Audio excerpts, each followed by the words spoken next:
Hi guys, John here from Optics Warehouse. So this time we're going to be looking at the best long-range target scopes of 2020. Once again, this is our opinion and scopes do vary for what you want to use it for. We're going to start with the daddy of them, the IOR Crusader. It is the biggest, toughest built scope that you can get.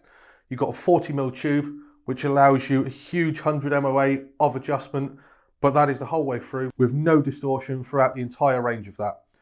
So it gives you unparalleled performance compared to any of the other scopes we're going to have here for that purpose. So huge magnification range on the Crusader. It's 5.8 to 40. It is first focal plane, so obviously please bear in mind, down at 5.8, you're really going to struggle to see that reticle clearly. It is illuminated, so that does help, but it's going to come into its own from about 10 times and upwards. Front focus, not my personal favourite, but it does a very good job of it. It's nice and compact and it keeps it quite slimline, so you're not going to knock it and it will fit nicely in the bag. Fast focus eyeball, like all of them are going to have, and quite rudimental zero stop on this. So you undo the grub screws, spin that down, do them up, and it just becomes a manual lock. You've got to be careful in doing it, because if you keep tightening them up and tightening it too much, it will stop it from turning, and it's a little bit of a pain getting that going again. But that one is probably the favourite of the lot, and that's why I wanted to start with it.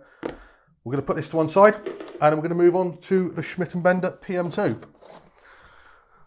So, bringing this one along, the Schmidt & Bender PM2.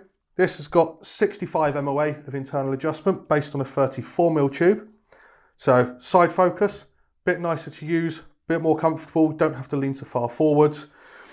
The turrets on them, depending on which one you go for, you have a multi-turn, which gives you numbers in the windows. That obviously will tell you which rotation you are up to 5, or you've got a double turn, which goes from a black window to a yellow window. And obviously, as you can see by the turrets there, you have the numbers underneath with the yellow on top. That would then tell you which turret travel you're on. Illumination, rear stat on this one here is it's in a bit of an awkward place, so it does restrict where you put the mounts, but it is a tried and tested design, does work very well. Once again, this model, first focal plane, 5 to 25. On the 5 mag, once again, you're going to struggle. From about 10, absolutely perfect. Reticle's nice, clear, easy to see. Windage on these, generally, you've got single turn or double turn. Once again, stops you from getting lost when you're going around it. That is a quick sum up of the PM2. Obviously, it does have German shot glass along with the IOR we saw earlier. So that's why these two are top of the tree. So just slide that one back to there. And we're going to start now with the Striker. Now, I keep coming back to this one. This, for me, for the budget, is unbeatable. Obviously, you've had the last two we've gone through, and they are very, very good top-end scopes. This comes in at about 2/3 of the price of them. And you're not seeing much difference in what you're getting. Clarity-wise, you may get a bit better out of the other two, a bit more dusk and dawn, but the delta for the price, it really is hard to beat. So you've got lock-in turrets on this one as well. Pull up, push down. It's zero stop, once again hidden under there. 34mm tube gives another 100 MOA of internal adjustment. On the full extremities of it, you're going to see a little bit of distortion, but that's because it's not on the 40mm tube like the IOR previously. 5 to 50 on the second focal plane, 4.5 to 30 on the first. Same thing applies to the first focal plane. Whack the mag up a little bit, no trouble at all.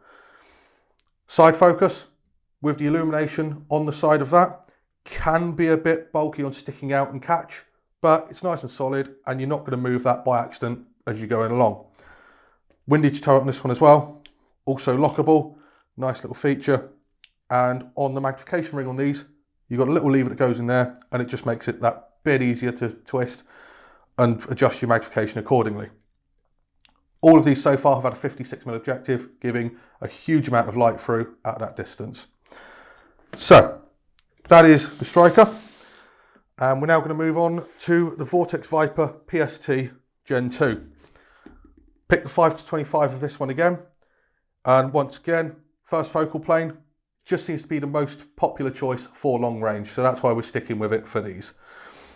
Same design as the last ones, apart from now it's on a smaller 30mm tube. But that's not too much of a bad thing. It still gives 70 MOA of adjustment, but it does make the scope that bit lighter. So if weight is a concern on your outfit, this is a good popular choice. Vortex's warranty lifetime, unbeatable. Anything is covered. Even if you fall on it, damage it, house fire, it's all covered. Vortex really have got the market cornered on that. So, quick focus eyeball again. Nice stiff side focus, but positive. Illumination, once again on the side, with notches in between for on, off as you go through. It is zero stop, but it's not a locking turret on these ones, and neither on the windage.